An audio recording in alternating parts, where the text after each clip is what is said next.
Okay. Every year she springs a Paul Matthews film on me. Well, this year I'm gonna win.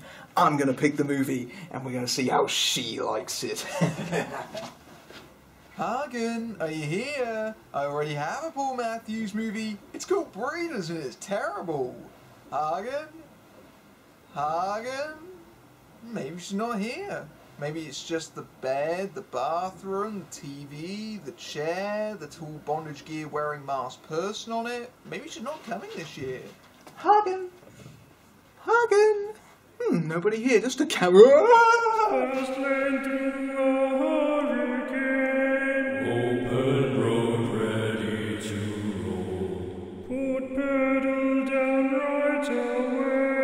Red line and I'm giving more. City lights burn right behind me. Top down I push it to the floor. Street sign center land speeding. Burning hot, I feel ready to roll. I don't know why I need to be grabbed like this. I said I had a movie for us to review. You don't have to be, but the hug minion does so like you.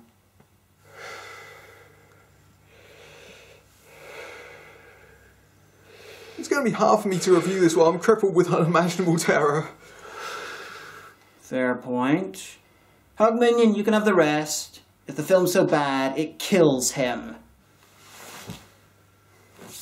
You're going to be disappointed. I've watched Transformers Revenge of the Fallen more than once, and I survived. Idea! Hug minion, you and me will go get drunk while these two watch something terrible, because tell me what, I don't want to be a part of that. So this one club is pure class, right? They've got a drink, it's a cocktail in a fishbowl. Can I hug the bartender? I think you gotta pay extra for that. Can I hug you? Nah.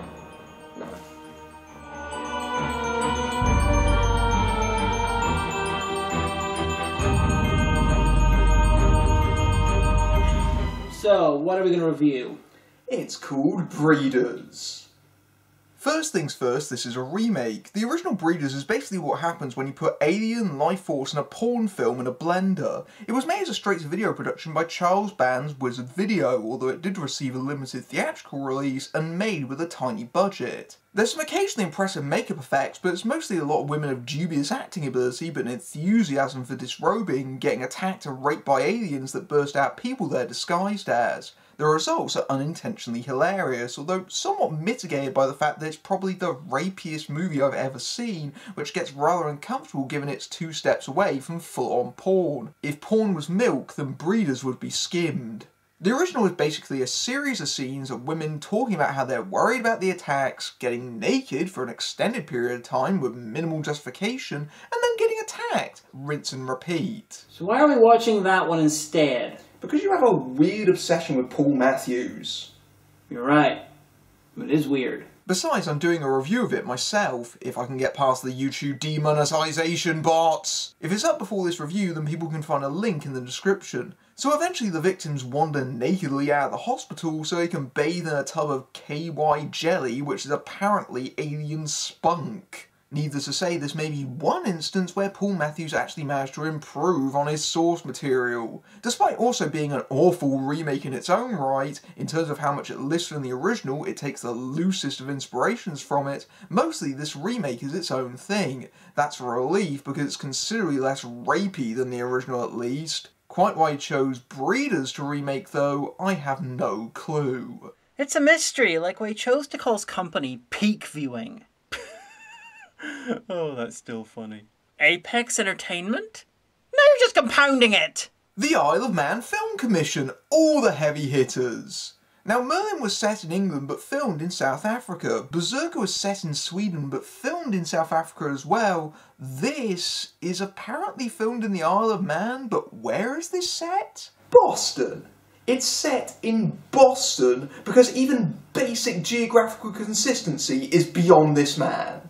If you're trying to make it look like your film is set in the USA, then maybe you shouldn't have a massive Isle of Man Film Commission credit right before the film's title. Maybe they hoped the audience would assume it was made on Fire Island. We see, in the depths of CGI space, a rock flood of what looks like the love child of Jupiter and Saturn, which is rightly deformed as all fuck. How a rock gets ejected from a gas giant, I do not know, but I trust the film knows what it's doing.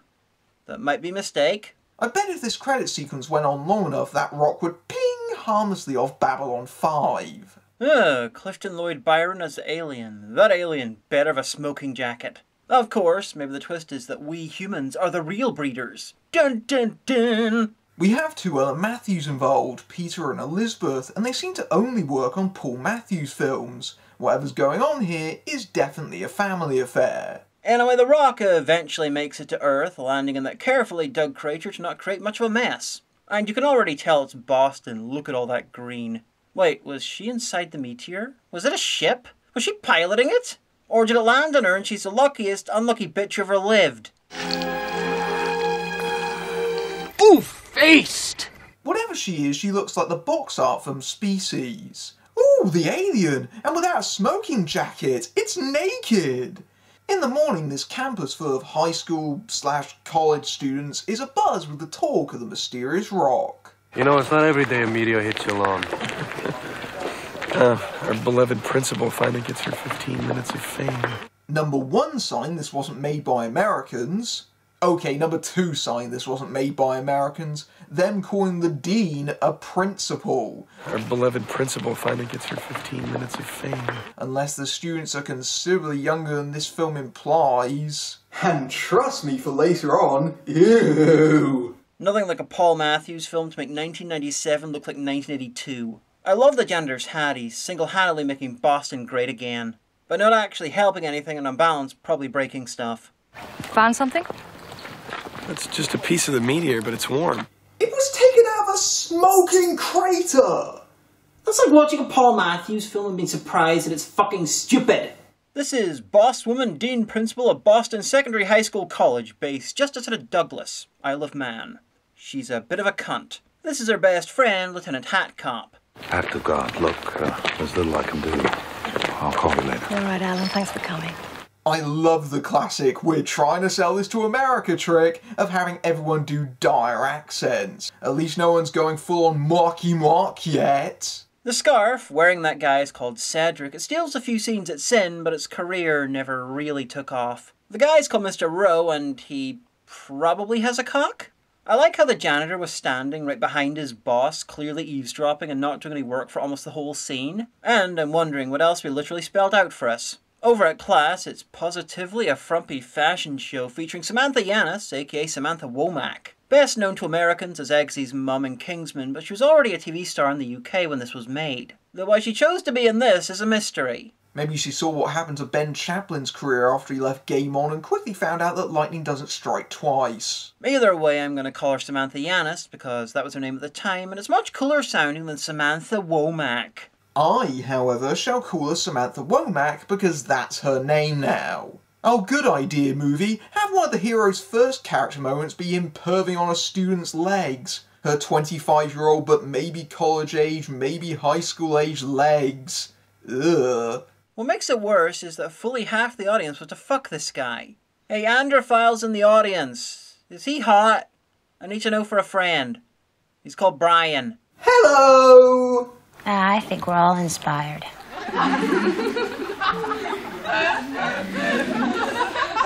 Outside, the janitor is brushing up with a crystal meth someone left out in a windowsill. He then proceeds to dump it into the crater because this job won't stretch itself out and climbs in to pick up the meteor fragments. Again.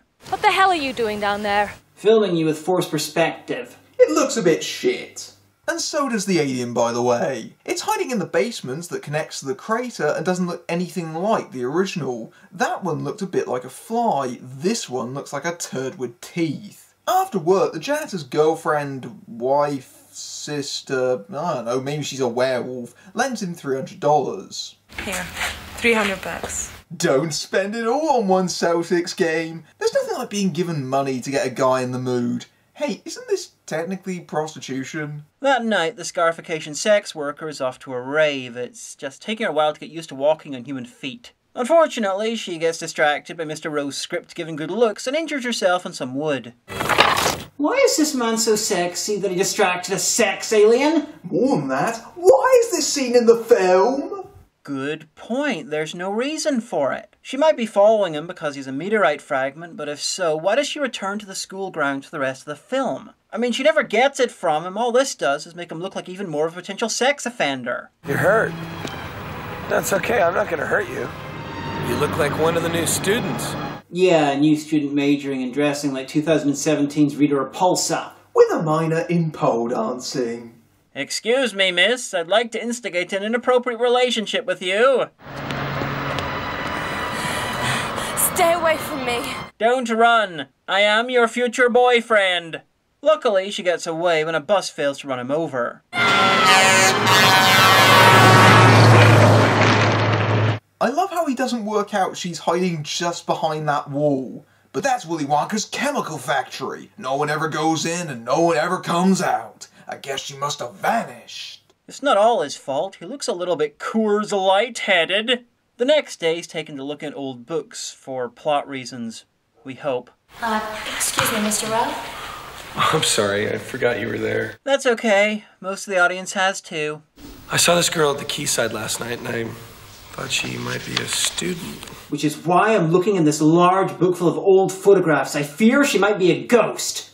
Wait, do Americans even use the word quayside?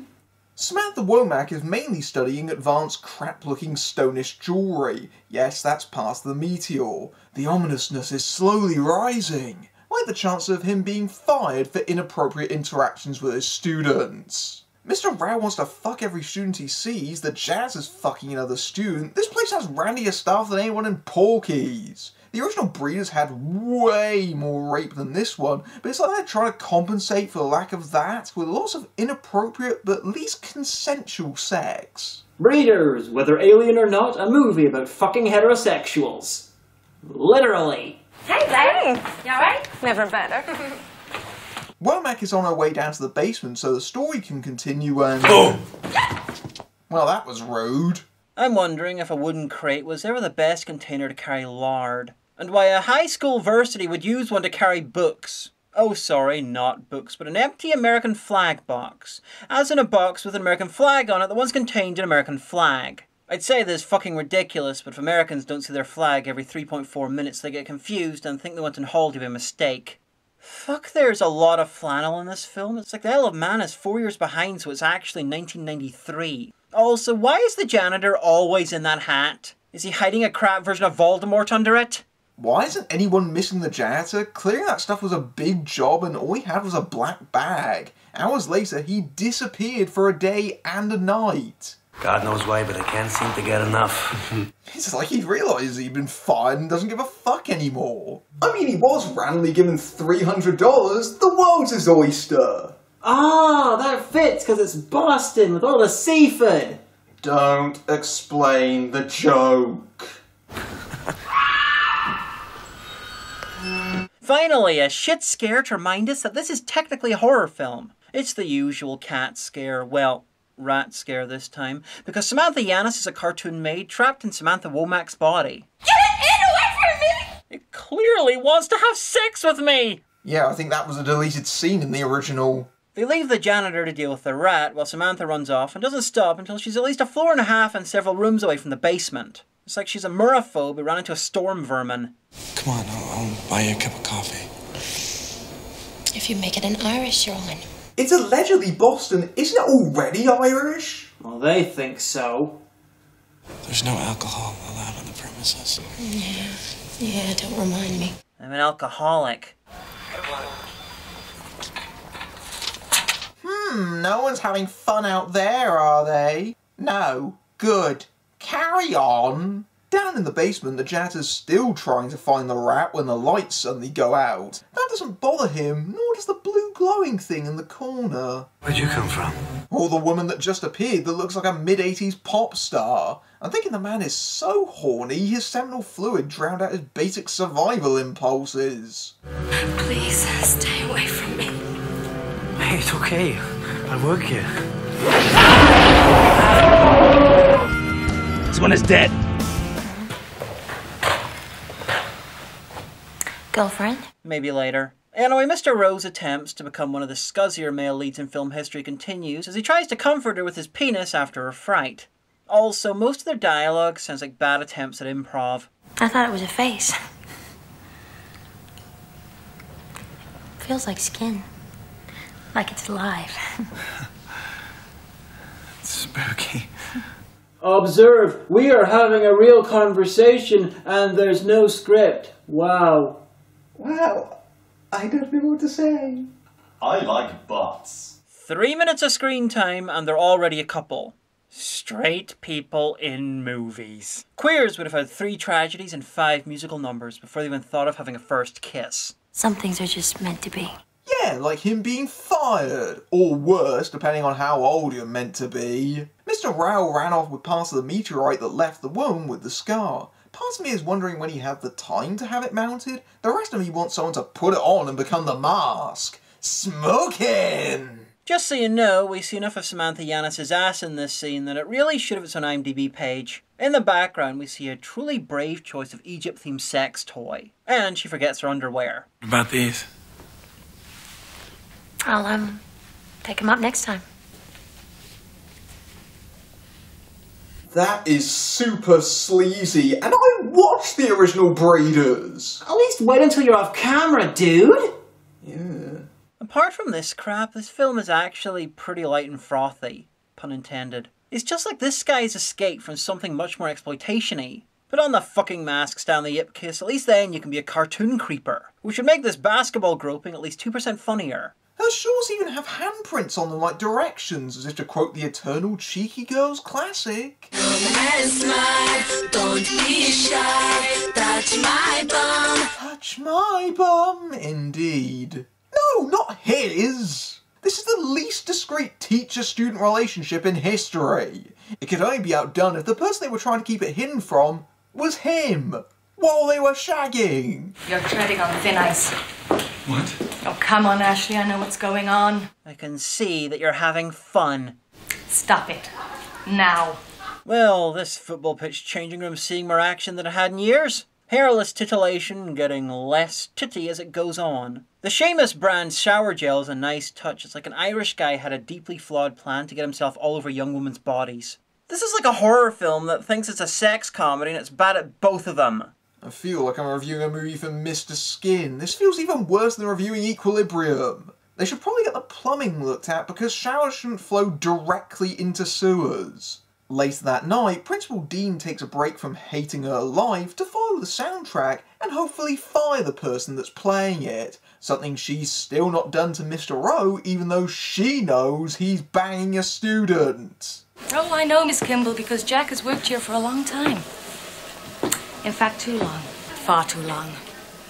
Hey, hang on, I don't want him to lose his job. Well, that, I'm happy to say, is not your decision. Wait, the janitor got fired for dying, but not him? Oh, I know why. Because he's too dreamy. I'll take your word for that. I'm not being serious. She can't find the soundtrack, so had to make do with Michael Jackson in the closet with a giant killer monster. This is private!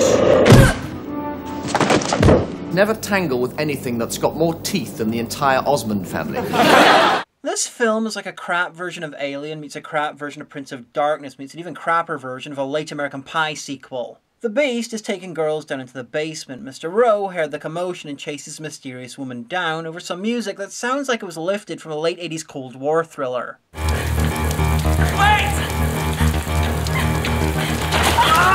Run! Into the forest, run! My, that lecturer is showing lots of forest gumption! I am impressed that she can run in those heels in that rain, though. Anyway, he catches her and we have what looks and sounds like a rape scene. Come on! Let me go! Please! Come on! Come on! Come on! At least it'll be hard to get any worse.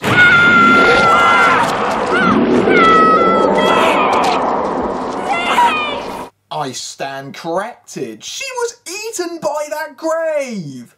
Ooh, Samantha has arrived. I'm hoping she assumes he's having an affair with a bear. Anyway, the Prince of Dean pal joins them in the medical bay after a mild bout of brain damage. It's a real pity this film can't afford someone to play a nurse. What happened? The boogeyman get you too? No, I was attacked by an alien. How could you joke at a time like this? You're fired! No, what am I saying? I can't fire an arse like yours. Oh. No, hey, wait. Wait!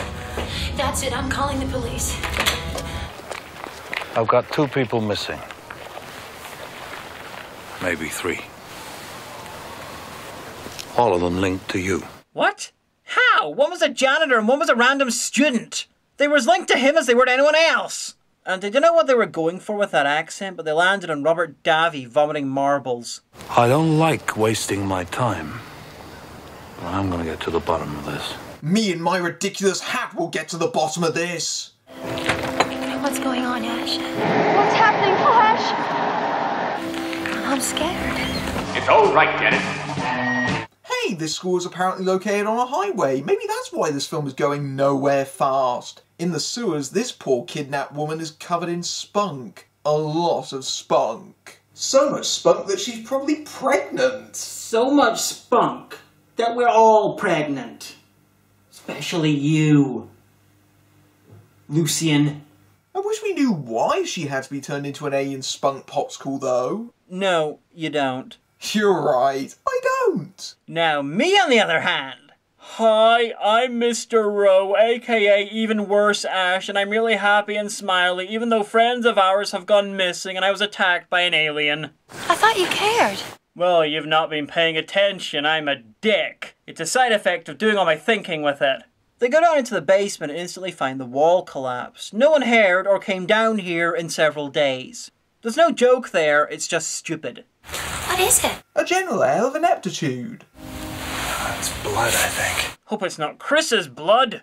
Well, this is the least necessary flame ever. You might think since he's going through the hole in the wall, the light would be behind him, so this would make sense, but no! The long abandoned secret room in the basement is wired, the lights still work, and they were already on. God, what is this place? I dunno, I think we're gonna need a bigger torch to find out. We're gonna need a flashlight and some ropes and... I just made that joke. This film is now choosing plot developments based on sarcasm! Clearly the set of film lights, his lighter, and that light bulb just aren't enough for them to see in this brightly lit room.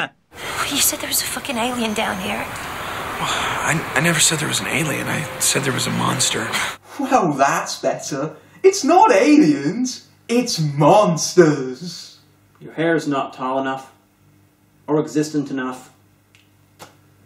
It's weird down here. I know. Light doesn't work right. Oh look, it's Dickhead Tracy. He's bringing a forensics team to check out the basement.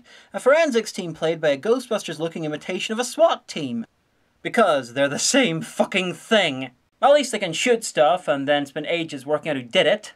Anyway, Officer Police Dick is going to interrogate Mr. Rowe, but irony of ironies, for nothing he's done that could even possibly be illegal. The radios don't work well in the catacombs, so one of the team is sent back to the car to relay messages back to base. Naturally, they choose the most useless, silent horror movie loving guy imaginable. Sound disappointed. Not me, it's like some Lon Chaney movie down there.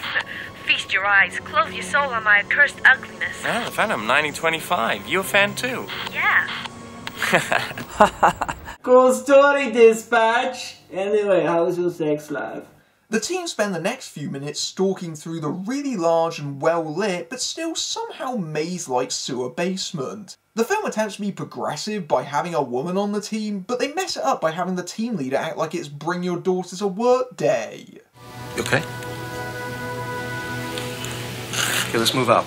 It wants to be progressive for 1972, but not too progressive. Also for 1972. And bizarrely, the team leader is Nigel Harrison, formerly of the band Blondie. He wrote One Way or Another, so one way or another, he's gonna get you, his alien! Oh right, the alien!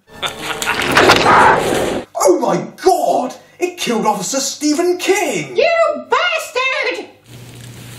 Taylor, don't fuck with me. They've lost contact with Stephen King and his partner due to them working together on a novel called We're Fucking Dead. I've lost contact with Taylor and Riley.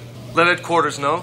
We'll keep looking for about an hour, then pull out. Over. That's not the best kind of birth control breeders. You need to stay down there and finish the job. Across town, they're interviewing Mr. Rowe. It's a battle of minds, a war of intellects, a skirmish of assholes, set against the backdrop of an official Boston PD rave. I looked out the window, I saw a girl, I followed her, and something attacked us, okay?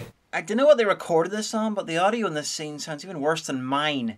It's like a time warp's happening just off screen and create a slight Doppler effect. I don't know what's best about this location. The rave, the sound, interview room written in pen on the door, the Triforce of policing, or the police tape someone stuck in a pipe. No, actually, it's a pan down to a random plank holding up the set decoration. In any other film, this sequence with the police would have been a couple of minutes of build-up and then death. This is about 15 minutes of wandering through sewers and probably just missing the Ninja Turtles before they mercifully die. And then after death, only half of them will finally get names. The last guy looks like Adam Baldwin playing Bill Bailey for some reason. Hey, there's a light at the end of the tunnel. Looks like they've walked in on some kind of music video from 1987. She was clearly about to experience a total eclipse of some kind of organ. Nice video. Shame about the song. Sarge, I think we found something. Yeah, you walked through a layer from the first TMNT movie, and now you found the layer from Secret of the Ooze. Wanna come out and let's have a look at you? The only way that line makes sense with this lighting is if he wants her to strip naked. At least one of them realizes that SWAT team finds a hot woman in the sewer, or hijinks ensue as a porn plot waiting to happen.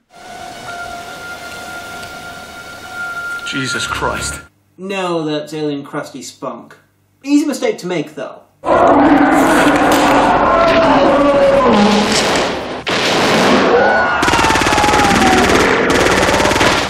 Styles? Ah, shit. I shot her. I shot Sonya Blade. It was an accident. She's hurt bad. We gotta get her out. Quick, help me get her onto her feet. But Sarge, that's pretty much where I shot her. Anyway, police, we are leaving! Yeah, that was a crap Michael Biehn, but that whole section of the film was a crap version of Aliens. I was keeping in theme. Back at the police station, we see that the cops had a very busy day. They smoked about 25 cartons of cigarettes. Also, Samantha Yanis accidentally discovers a reality cheat code. You know, you should be out there looking for Myra and not wasting your time with me and Ashley. Okay, you can go. What?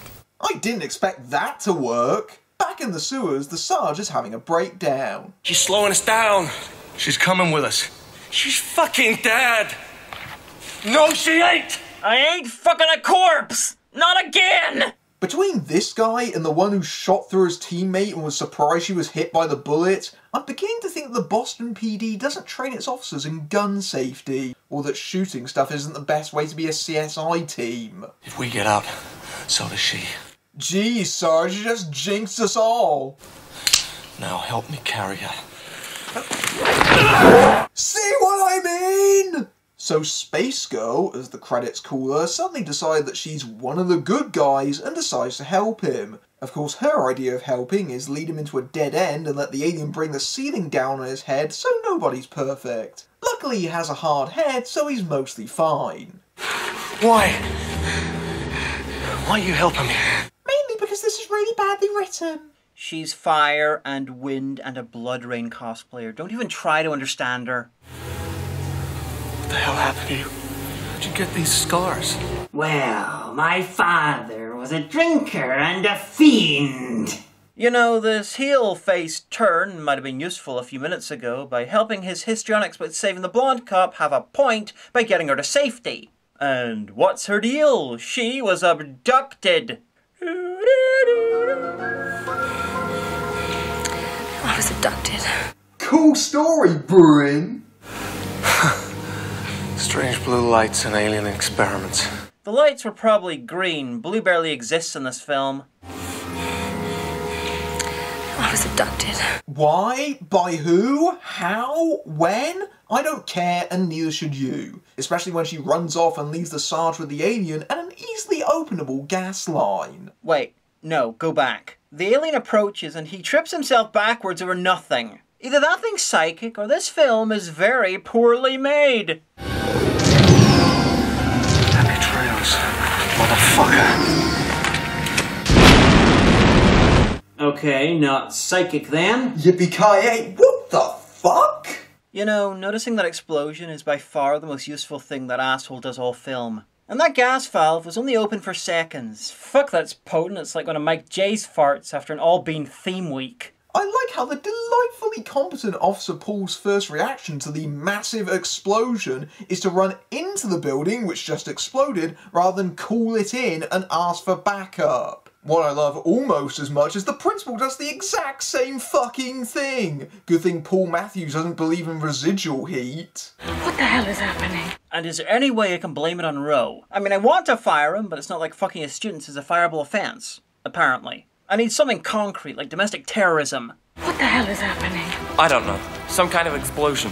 All the girls, as in all these girls, who are all the girls in the school because there's not that many of them, are possessed by the meteor necklaces that they're wearing. Looks like a Prince of Darkness themed slumber party and they're all going as Alice Cooper. By the way, all the girls being possessed by the meteor fragments is a direct lift from the original, just with far less nudity and tan lines. What the hell is going on? These girls can't hear you. They're sleepwalking. Sleepwalkers? That means incest and cat people! Just like the Cat People remake from the 80s. Basically, if there's cat people in your film, there's a 70% chance of incest too. This film is finally looking up. What are you talking about? Anything other than this. You should try it. Oh please, I'm a professional. These girls on drugs or what? Is your accent Austrian or what?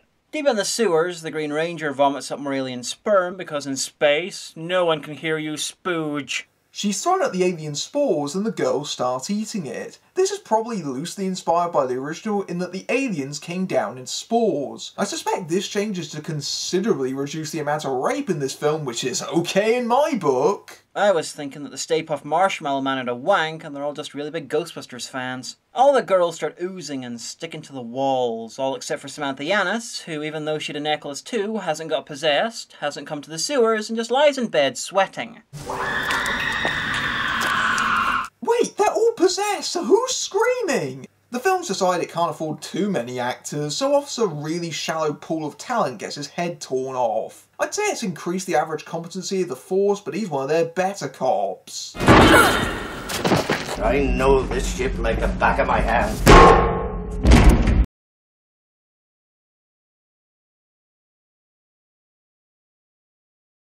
The cops finally realise there's no evidence for holding Rao and release him, and Boston Taxi? Boston's a big city and there's only one? Also, nice taxi. Put a sticker on a hatchback, it'll do. Rowe makes it into his building, it's pitch black, he then turns on the lights and suddenly we have a sickly green alien light coming from his room. Meaning that aliens aren't just abducting, invading and pseudo-raping people, but breaking into houses and changing light bulbs. There's also snow on the floor and exploding random doors, but that might be their way of just saying hello. I love the wall behind the door that's clearly a sheet with some posters stapled to it. Hey, in the film, what is this? Day 3? If so, it's the day after tomorrow! Thus explaining everything being suddenly frozen for no reason! Including her! Louise? Oh, yeah, glazed cat fight, my favourite! I think she's losing the fight with a dignity. Amazing how that short fall between shots completely removed all the gunk from her. So what is Spice Girl's deal? She's from space, she's bad, she's terrified, she's useless, she's good, she's bad again. She's pointless. That's the only one I understand! The crystal! Get the crystal! Oh, okay, I was just gonna snap her neck.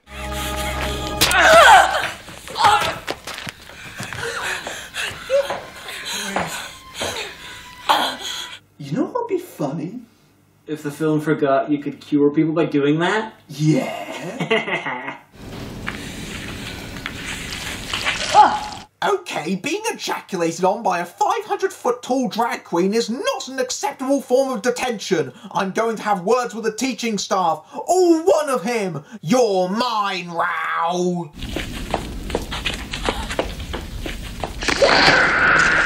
Hey, where did you get those clothes from? Yeah, she left some underwear, but clothes don't breed! What are you doing? Both getting dressed and undressed at the same time. It's very confusing. They're heading down into the sewers to fight the creatures, but first they need to bring in some backup. Something the actual cops could learn from. More? Keep putting up flags. One day you'll believe you're really in America. I said all the students are gone and I just killed another fucking alien. Now either I'm telling the truth or I'm some raving lunatic on a blood spree. Does pulling a necklace off someone really count as murder? I think he was lying. He was lying? But he was such a paragon of upstanding moral virtue. You know, an asshole. Asshole. Oh, Samantha's now dressed like a Poundland Ellen Ripley because she's all strong and stuff because she dealt with an alien by being one. And other people dealt with it. Of course, this will melt away the second she smells danger. Hey, wait a second. What are you crazy? Like an alien resurrection, becoming part alien gives you super strength. Why can't she become part silicon-based sulfur breather so she turns into a rock and suffocates? Probably cleverly, she starts collecting guns that the cops left in the car. Just a thought, but how did the entire forensic SWAT team fit in that car? With very great difficulty.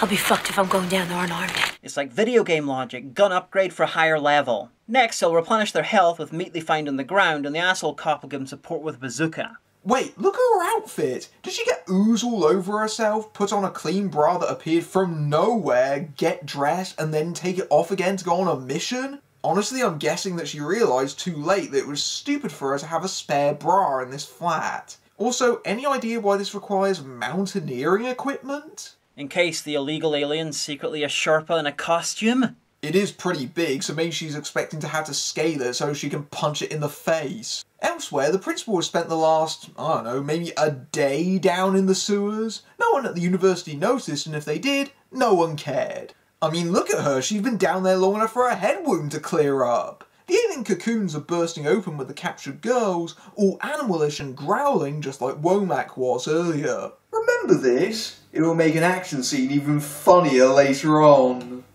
I'm mystified as to why the plan needed people to wear the meteor to work. Did they choose somewhere that they knew this was a fad? Was that the purpose of the abduction of Spice Girl? To tell the aliens about Earth fads so they could tailor their invasion plans to fit them? What is it? It's that upcoming action scene. Get ready to laugh.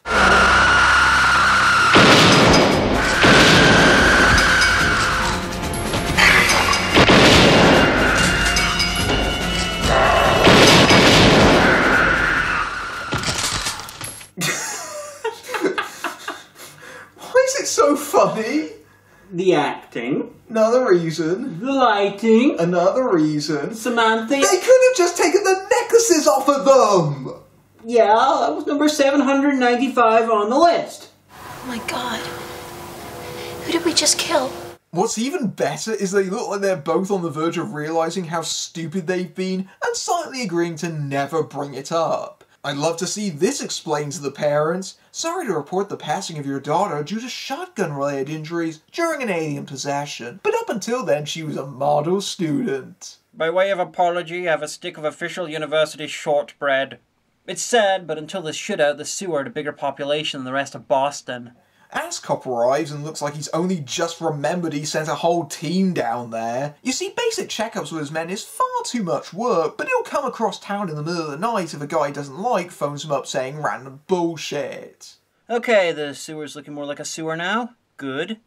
Wall, cop hat, cop hat, cop hat, cop hat, cop hat, cop hat, cop hat, alien nest, cop, cop, cop, cop, cop, cop, cop, cop, cop, cop, cop. Shit. It's one of the cops. I don't think we're gonna find anyone alive down here. At least no one that we're not okay with killing. Dean Roper included. What the fuck is up with the lighting? It only works when they're not looking at a torch.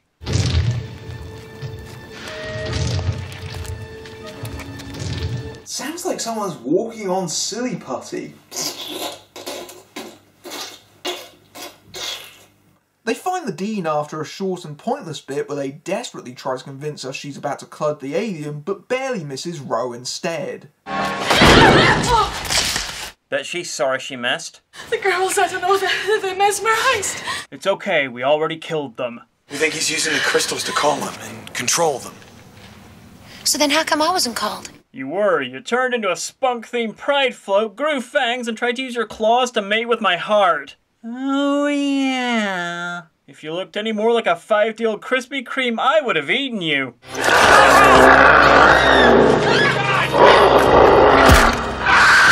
You know, she's taken the whole aliens thing much better than she took the rat. Oh no, back to the tears. She must have seen something skittering out of the possessee's broken nose. The dean runs off again because getting even more lost can only help. Or not, as the case may be. Honestly, I'm thinking this is reminding her of a crazy night back in college when she let a bunch of girls eat her. Technically, she's still in college. Well, there were aliens back then, too. Hey, they found a well! Ro is such a prick. It's well, actually... How deep do you think it is? Considerably deeper than either of you. It's deep. Deep enough to have a light from nowhere reflecting off it. More girls approach, forgetting that they've already happily killed most of them. They leap into the life-giving waters of the local sewer, thus getting themselves very close to the rest of the campus. At least by proxy. I think my favourite part here is they don't realise that they could swim better if they dropped the gun. I mean, it's probably fucked by now anyway. It would be if this was any other director. They've made it to the alien's lair just downstream from the penguins in Batman Returns. Because there's only a few minutes left, the alien grabs Samantha and drags her out of the sewer. He has horrible designs on her because he senses that she's a main character. And what's he gonna do with Louise? What did he do with me? He'll give her a stripper outfit? Nah, he'll scar her face and then she will really be Samantha Yanis. Anyway, Cosmic Girl's apparently pregnant with the alien's eggs. Are you pregnant? Are you? No, I'm pregnant. I'm just carrying his eggs. Look up what the word pregnancy means, movie! The eggs need different hosts for the birth, and that's where the college girls come in. 1 egg per birth host. On the plus side, the babies will tear each other apart. When these things give birth, they kill and feed off each other. Honestly, this species' reproductive cycle is so convoluted, there's really more self-respect in letting themselves go extinct. It's like the problems with pandas fucking, but in 12 kinds of speed. That's why the whole species is dying. Well, that's good. It's very nice of natural selection to kill off such a stupid species for us. Well, that's good. The monster's essentially a very big dick. There's weird sexual assault and she's bathed in a rich pink light. The film is briefly turned into From Beyond. Poor From Beyond. Being a lecturer in African art, Mr. Rose is a perfect guide to do a Captain Kirk and rejig a soaking shotgun to fire crystals from the meteorite. Why? Because he says it'll kill the alien, and since he's an authority figure, we should shut up and listen. These bullets won't hurt him. I'm damn sure these crystals will. Happy trails, motherfucker! Okay, how is that thing getting the drop on him? It's as big as a bus and twice as noticeable. Oh look, it's Officer Asshole. He has no idea what's going on, but that won't stop him shooting. Actually, that's about right for American police. A little less typical was him picking up his ammo at a jeweler's because said shooting is kinda working. These bullets won't hurt him. I'm damn sure these crystals will. Shit. Hurry! He'll hypnotize you! Don't look at his eyes! Oh, it can hypnotize people now. Or not, because Mr. Rowe manages to pull out the also-soaked pistol and use it to finish the job. When I'd remind you that that alien shrugged off a gas explosion to the face! And the film outright stated that shotgun shells do diddly squat. Okay, to be fair, they didn't say that a pistol wouldn't hurt it, so maybe this works in-universe. It's just that this universe is really dumb. Mr. Rao pulls a lever we never saw before, which opens a trapdoor he shouldn't know about, leading to a death drop into a flaming pit that shouldn't exist. It's like I realised that the gun death was silly and desperately tried to compensate in the worst way possible. Now do you believe me? No, you clearly force-fed me all the drugs in a 50-mile radius. Anyway, the alien goes boom for reasons unknown and the whole place starts to go up. You see, the sewer walls were caked in oil from the world-famous Boston refinery above it. Boston Oil, butane and butane accessories. Anyway, the place was covered in oil, something that we saw in the damp but assumed was water because that makes much more sense, and was mentioned once by a random asshole cop that we have no reason to listen to. All this oil. The refinery's leaking. It wasn't even the fucking team leader! Call me crazy, but I'm unconvinced they really exploded this place. I mean, there's something a little off about those giant, badly composited flames. I think this is where Paul Matthews' love of adding shit effects to spice up shots was born. He hadn't evolved to the swirly things yet. It's over. What happens to me? Where do I go? I don't know, you're allegedly human apart from all the eggs you're carrying, so where are you from? What do I do? Why don't you go and ask someone why they put a flaming trapdoor in the middle of an oil-soaked sewer? Oh look, more meteors are entering the atmosphere. Make a wish. I wish they never make a sequel. I wish Craig Schaefer was in this. It's just not the same without him. You know, I get the feeling that both of us will get our wishes. Is this a setup for future videos? You know it is. Oh, yeah.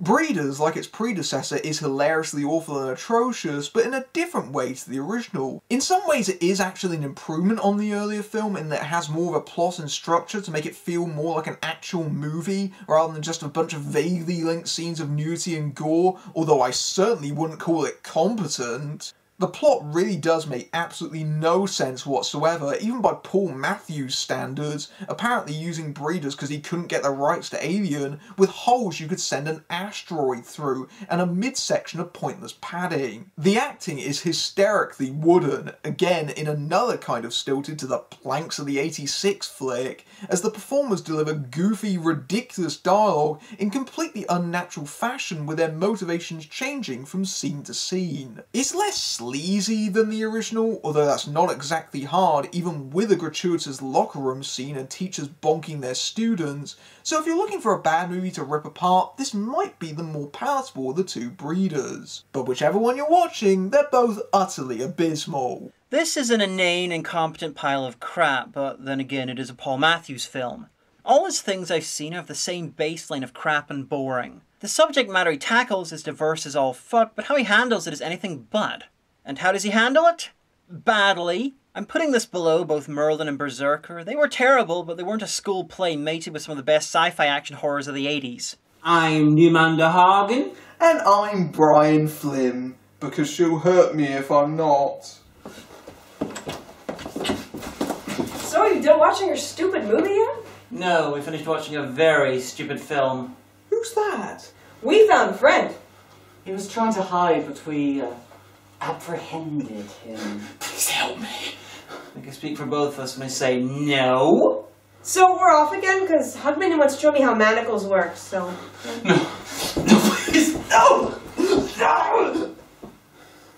Same time next year? Yeah, it's about honor at this point.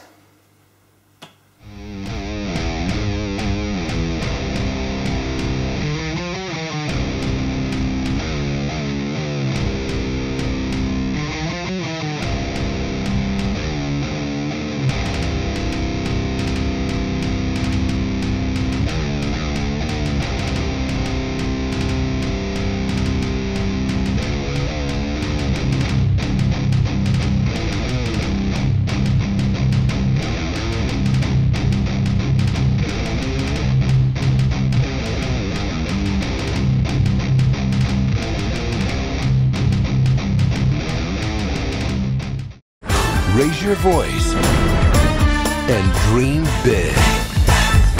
Joyful noise. Quit it with those nails, Edward Scissorhands.